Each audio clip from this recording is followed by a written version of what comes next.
ان الذين قالوا ربنا الله ثم استقاموا تتنزل عليهم الملائكة ألا تخافوا ولا تحزنوا وأبشروا بالجنة التي كنتم توعدون۔ بے شک اس بات میں شک نہیں ہے، جن لوگوں نے کہا ہمارا رب اللہ ہے، پھر وہ اس پر ڈٹ گئے، مستقیم رہے، تو اللہ ان پر فرشتوں کو نازل فرماتا ہے، اور فرشتے آ کر یہ کہتے ہیں اللہ تخافو ولا تحزنو، نہ تم خوف کرو نہ غم کھاؤ، وابشروا بالجنہ، اور تمہیں خوشخبری ہے جنت کی جس کا تم سے وعدہ کیا گیا۔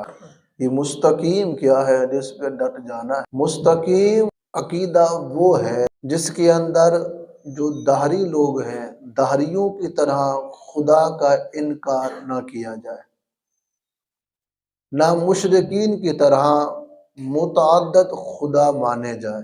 جیسے مشرکین کافرین کئی خداؤں کے قائل ہیں، اس طرح بندے کا عقیدہ نہ ہو، فقط خدا ایک ہے، بلکہ کہے میرا خدا ایک ہے اور وہی ہے، اس کے سوا کوئی عبادت کے مستحق نہیں۔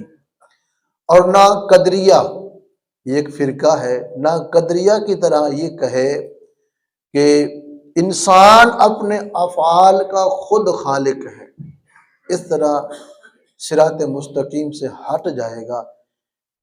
اور قدریہ کی طرح یہ نہ کہے کہ انسان اپنے افعال کا خود خالق ہے، نہ جبریہ کی طرح یہ کہے کہ انسان مجبور محض ہے، ایسا عقیدہ نہ رکھے، بلکہ یہ کہے کہ اللہ تعالیٰ انسان کے افعال کا خالق ہے اور انسان کاسب ہے، اور نہ مرزائیوں کی طرح نبوت کو قیامت تک کے لیے جاری سمجھے، ایسا عقیدہ نہ رکھے، بلکہ یہ کہے کہ نبی کا آنا ضروری ہے، اور سیدنا محمد مصطفیٰ صلی اللہ علیہ وآلہ وسلم کی بعثت کے بعد اب ضرورت نہیں رہی نبوت کی، نبوت کا دروازہ بند ہو گیا ہے، اس لیے خاتم النبیین میرے مصطفیٰ کی ذات ہے۔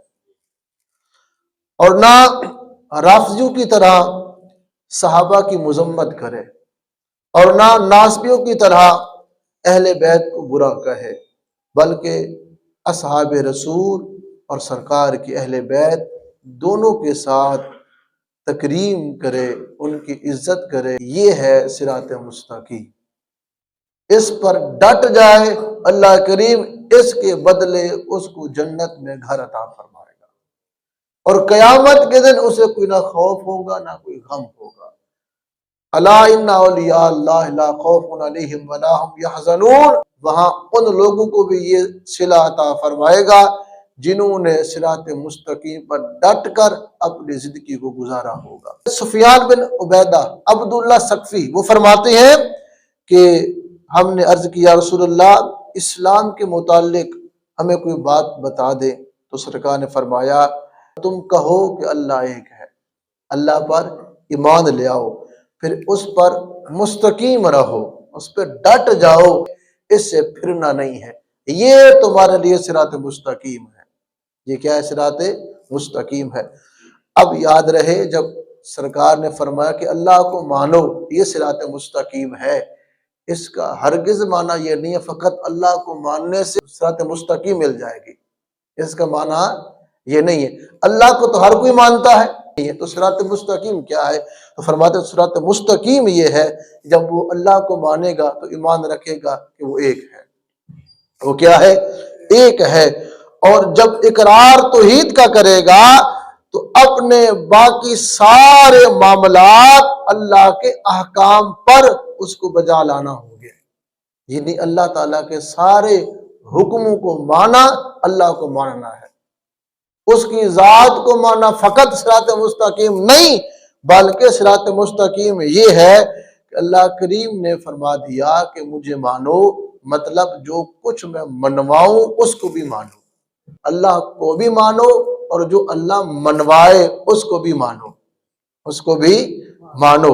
اور یہی ہے، اس سے مراد پھر فرماتے ہیں احکام شریعہ ہے۔